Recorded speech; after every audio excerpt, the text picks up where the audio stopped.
இந்த ஆதி குணசேகரனை வந்து உண்மையிலேயே என்ன சொல்றது அப்படின்னே வந்து தெரியலங்க. ஏன் அப்படின்னா எப்படியாவது வந்து ஜனனி இந்த கேஸை வந்து வாபஸ் வாங்கிடணும், எப்படியாவது அவன் நல்லவன் மாதிரி தப்பிச்சிடணும் அப்படிங்கிற மாதிரி தான் வந்து நினைச்சுக்கிட்டு இருக்காங்க. ஆனா ஜனனியை பொறுத்த வரைக்கும் இதெல்லாம் நான் வந்து விடவே கூடாது அப்படிங்கிற மாதிரி நினைச்சுக்கிட்டு இருக்காங்க.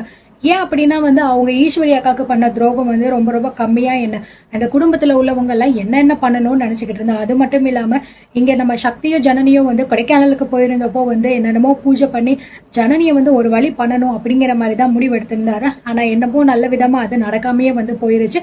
இப்போ ஜனனி பாத்தீங்கன்னா பயங்கரமா டென்ஷன் ப்ரெஷர்னால வந்து அப்படியே மயங்கி வந்து கீழே விழுந்திருப்பாங்க.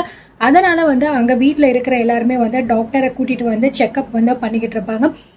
இந்த மாதிரி வந்து ஜனனி அவங்க செக் பண்ணி பார்த்துட்டு இவங்க வந்து இப்போ கன்சீவா இருக்காங்க, அதனால இவங்க வந்து கண்டிப்பா நார்மலா தான் இருக்கணும், ஓவரா அவங்க வந்து மற்றதை பத்தி திங்க் பண்ணிக்கிட்டே இருக்காங்க, கொஞ்சம் நீங்க அதை வந்து அவங்கள கம்மி பண்ண சொல்லுங்க, ஸோ நல்ல விதமா சாப்பிட சொல்லுங்க, இந்த மாதிரிலாம் வந்து சொல்லிக்கிட்டு இருக்காங்க. இதை கேட்ட விசாலாட்சி வந்து டாக்டரம்மா இப்போ ஒன்றும் இல்லைல்ல என் மருமகளுக்கு பரவாயில்ல அப்படிங்கிற மாதிரி சொல்றாங்க. அதுதான்மா நான் வந்து சொல்றேன், இவங்களுக்கு ரெஸ்ட் கண்டிப்பா வந்து வேணும், ஏதாவது ஒண்ணு நினைச்சு இவங்க மைண்ட்ல போட்டுக்கிட்டே இருக்காங்க, அந்த மாதிரி இல்லாம நீங்க தான் கொஞ்சம் பாத்துக்கணும் அப்படிங்கிற மாதிரி சொல்லிட்டு டாக்டரும் வந்து கிளம்பிடுறாங்க. சக்தியை பார்த்தா ஆனா உண்மையிலேயே ரொம்ப பாவமா இருக்குங்க. ஏன்னா என்ன பண்றது அப்படின்னு அவனுக்குமே வந்து தெரிய மாட்டேங்குது, என்ன சொன்னாலும் ஜனனியும் கேட்க மாட்டேங்கிற, அதனாலயே பாத்தீங்கன்னா ரொம்பவே கன்ஃபியூஷன்ல தான் அவனுமே வந்து நின்றுகிட்டு இருக்கான். அதுக்கப்புறம் இங்க பாத்தீங்கன்னா நந்தினி வந்து நீ படு, நான் கொஞ்ச நேரம் கழிச்சு உனக்கு சாப்பாடு எடுத்துட்டு வரேன் அப்படிங்கிற மாதிரி சொல்லிட்டு அவங்க கீழே போயிடுறாங்க. அதுக்கப்புறம் டாக்டர் வந்து வெளியில போனோடனே பாத்தீங்கன்னா வெளியில நின்றுகிட்டு இருந்தா பாரு பாத்தீங்கன்னா உள்ள வர்றாங்க. அதே மாதிரி தர்ஷவும் வந்து உள்ள வர்றாங்க. உள்ள வந்துட்டு அதுக்கப்புறம் வந்து விசாலாட்சியும் வந்து இங்க பாரு ஜனனி, எதை பத்தியும் நினைக்காத, இப்போதைக்கு நல்லா படுத்து நீ ரெஸ்ட் எடு, அப்பதான் உன் உடம்பு சரியாகும் என்ன அப்படிங்கிற மாதிரி வந்து சொல்லிட்டு அவங்களுமே வந்து கிளம்பி போயிடுறாங்க. அதுக்கப்புறம் பாத்தீங்க அப்படின்னா இங்கே இந்த பக்கம் வந்து எப்படியாவது வந்து இந்த நந்தினி ரேணுகா இவங்க எல்லாரையுமே வந்து கூப்பிட்டு வச்சு ஆதி குணசேகரன் வந்து ஆல்ரெடி பிளான் பண்ணி வச்சுட்டு தான் போயிருக்கான். அவங்கள தம்பிகளை விட்டு கதிர் ஞானம் இவங்கெல்லாம் இருக்காங்க இல்லையா, அவங்க கிட்ட எல்லாம் சொல்லி எப்படியாவது நீங்க அவங்க கிட்ட சொல்லி இந்த கேஸை வாபஸ் வாங்க வாங்கடா அப்படிங்கிற மாதிரி சொல்லிட்டு போயிருப்பான் போல இருக்கு ஈஸ்வரியை கூட்டிட்டு வெளியே. அதனால அவங்களுமே பாத்தீங்கன்னா பலவிதமா வந்து பிளான் பண்ணிட்டு தான் இருக்காங்க, எப்படியாவது இவங்களை வந்து ஜனனியை மீறி பண்ண வைக்கணும். ஏன்னா ஜனனி அந்த இடத்துல கூட இருக்காங்க அப்படின்னா கண்டிப்பா இவங்களால அதை பண்ணவே முடியாது, அது நல்லாவே தெரிஞ்ச விஷயம் தான் இவங்களுக்கு. அதனால அப்படின்னா எப்படியாவது வந்து இவங்களை பண்ண வைக்கணும் அப்படிங்கிற மாதிரி ஒரு பிளான்ல இருக்காங்க. ஸோ அதனால வந்து இப்போ இவங்க என்ன பண்றாங்க அப்படின்னா ஜனனிக்கு வந்து இப்போ உடம்பு சரியில்லையல, அதனால வந்து ஜனனி இப்போ இல்லாத நேரத்துல தான் இவங்க கிட்ட வந்து இதை பத்தி பேசணும் அப்படின்னா அண்ணனுக்கு வந்து இந்த கேஸ்ல இருந்து ரிலீஸ் ஆகுறதுக்கு ஏதாவது பண்ணுவாங்க, அப்பதான் அவங்க வந்து பாத்தீங்கன்னா கேஸ் கொடுத்துருக்காங்களே அதை வந்து திருப்ப வாங்குவாங்க அப்படிங்கிற மாதிரி வந்து பிளான் பண்ணியிருக்காங்க. ஆதி குணசேகரன் வந்து உண்மையிலேயே வந்து பயங்கரமான கேடிதாங்க. ஏன்னா இது எதுவுமே நடந்துடக்கூடாது அப்படிங்கிறதுக்காக இந்த மாதிரி விஷயத்தெல்லாம் கரெக்டா பண்ணி வச்சுட்டு வந்து வெளியிலவே வந்து போயிருக்கான். இங்க வந்து பாத்தீங்க அப்படின்னா அப்புறம் விஷாலாட்சி அதுக்கப்புறம் ரேணுகா நந்தினி எல்லாருமே வந்து கதிரும் ஞானம் 2 பேருமே வந்து பாத்தீங்கன்னா கூப்பிடுறாங்க.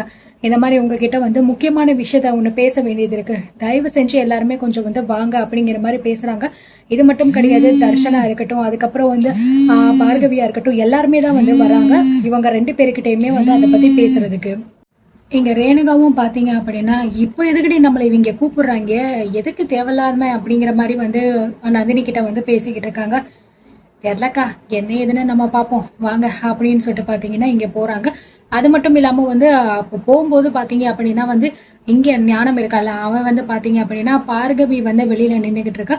உடனே வந்து பார்கவி கிட்ட வந்து நீனும் இந்த வீட்டு பொண்ணுதாமா, அண்ணன் உன்னை வந்து இந்த வீட்டு மருமகளா ஏத்திக்கிட்டாரு அப்படிங்கிற மாதிரி சொன்னதை கேட்ட உடனே அறிவுக்கரசிக்கு வந்துச்சு பாருங்க ஒரு கோவம். ஆத்தாடி என்ன கத்திட்டா தெரியுமாங்க, கொஞ்ச நேரத்திலேயே வந்து அந்த சீனே வந்து பயங்கரமா வந்து கொண்டு போயிட்டா இந்த அறிவுக்கரசி.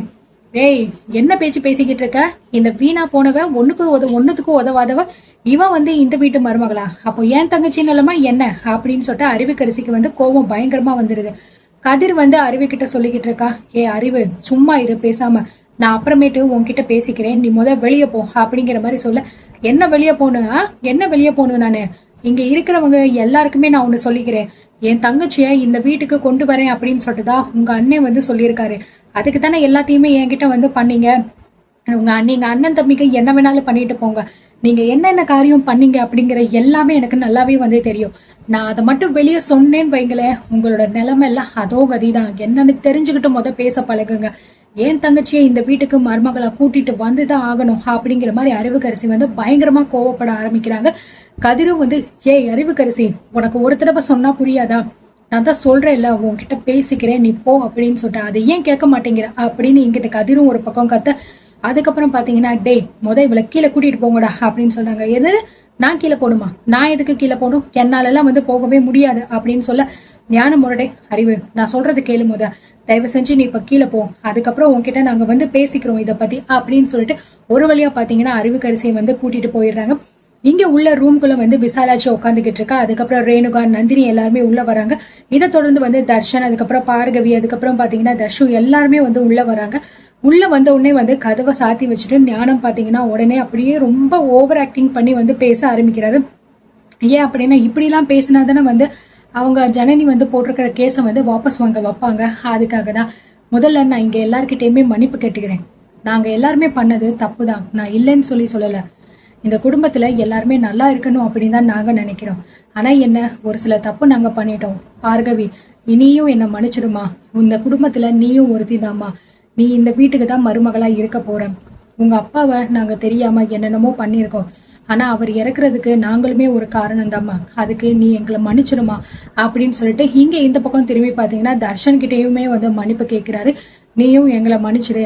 இந்த வீட்டுல இருக்கிற எல்லார்கிட்டயுமே நாங்க ரொம்ப நல்லா இருக்கணும் அப்படின்னு சொல்லிட்டு தான் நினைச்சோம். ஆனா ஏதோ ஒரு சில தப்பு வந்து நடந்துருச்சு. அதுக்கு எல்லாருமே தயவு செஞ்சு எங்களை மன்னிச்சிருங்க அப்படிங்கிற மாதிரி வந்து ஞானம் பாத்தீங்கன்னா அப்படியே ஒரு பெரிய கையெடுத்து கும்பிட்டு வந்து சொல்லிக்கிட்டு இருக்காரு. இதை கேட்ட ரேணுகாவும் நந்தினியும் ஹேய் என்னடி இவங்க என்னென்னமோ பண்ணிக்கிட்டு இருக்காங்க, எனக்கு ஒன்னும் புரியலக்கா அப்படிங்கிற மாதிரி வந்து சொல்லிக்கிட்டு இருக்காங்க. அதுக்கப்புறம் பாத்தீங்க அப்படின்னா இங்க ஞானம் பாத்தீங்க அப்படின்னா இவருக்கு ரேணுகா கிட்ட வந்து சொல்றாங்க, ஏண்டி ரேணுகா நான் ஒன்னு சொல்றேன்னு தப்பா நினைச்சுக்காது. நீ எத்தனையோ தடவை என்கிட்ட வந்துட்டு உங்க அண்ணன் புத்திலேயே எதுக்கு நீங்க இருக்கீங்க, உங்க அண்ணன் சொல்றத மட்டும் தான் நீங்க கேட்பீங்களா அப்படின்னு எல்லாம் என்னைய வந்து சொல்லுவியே. இப்போ நான் உங்ககிட்ட ஒன்னு திருப்பி பேசவா? நீங்க ஏன் எப்ப பார்த்தாலும் அந்த ஜனனி மாதிரியே இருக்கீங்க? ஜனனி புத்தியில இருந்து கொஞ்சமாவது நீங்க வெளியில வாங்க. அவ சொல்றதுதான் நீங்க கேட்கணும் அப்படின்னு ஏன் நினைக்கிறீங்க அப்படிங்கிற மாதிரி வந்து சொல்றாங்க. அப்போ எல்லாருக்குமே வந்து தெரிய வந்துருச்சு, ஓ இவ வந்து இந்த கேஸுக்காக தான் நம்ம கிட்ட பேச வந்திருக்கான், மத்தபடி வேற எதுவும் கிடையாது போல இருக்கு அப்படிங்கிற மாதிரி ஒரு சின்ன டவுட் வந்து வந்துருது. அதனாலயே பாத்தீங்கன்னா எல்லாருமே அமைதியா ஒருத்தருக்கு ஒருத்தர் பாத்துக்கிட்டே தான் இருக்காங்க. இங்க ஞானமும் பாத்தீங்க அப்படின்னா இந்த கேஸ நீங்க வாபஸ் வாங்க வச்சாதான் அக்காவும் ஈஸ்வரி அண்ணனும் ஈஸ்வரி அக்காவும் சந்தோஷமா இருக்க முடியும். தயவு செஞ்சு எங்களுக்காக நீங்க இதை பண்ணலாமே, ஏன் இதை பண்ண மாட்டேங்கிறீங்க? நீங்க ஜனனி கிட்ட கொஞ்சமாவது எடுத்து பேசுங்க அப்படின்னு சொல்லிட்டு அப்படியே பாத்தீங்கன்னா பிச்சை கேட்கற மாதிரி வந்து போய் பேசிக்கிட்டு இருக்காரு. ஆனா இதை எதையுமே வந்து கண்டுக்காம எல்லாருமே வந்து எனக்கு என்ன அப்படிங்கிற மாதிரி தான் வந்து நின்னுகிட்டு இருக்காங்க. அதோட தான் இந்த எபிசோட் கம்ப்ளீட் பண்றாங்க. நீங்க என்ன நினைக்கிறீங்க? ஜனனி கண்டிப்பா இந்த கேஸை வாபஸ் வாங்குறதுக்கு ஒத்துப்பாங்களா? இல்ல அப்படின்னா அவங்க நினைக்கிற மாதிரி ஹியரிங் வந்து ஆதி குணசேகரன் வந்து ஜெயிலுக்கு போயே ஆகணும் அப்படின்னு நீங்க நினைக்கிறீங்களா அப்படிங்கறத கமெண்ட் பண்ணுங்க. தேங்க்யூ.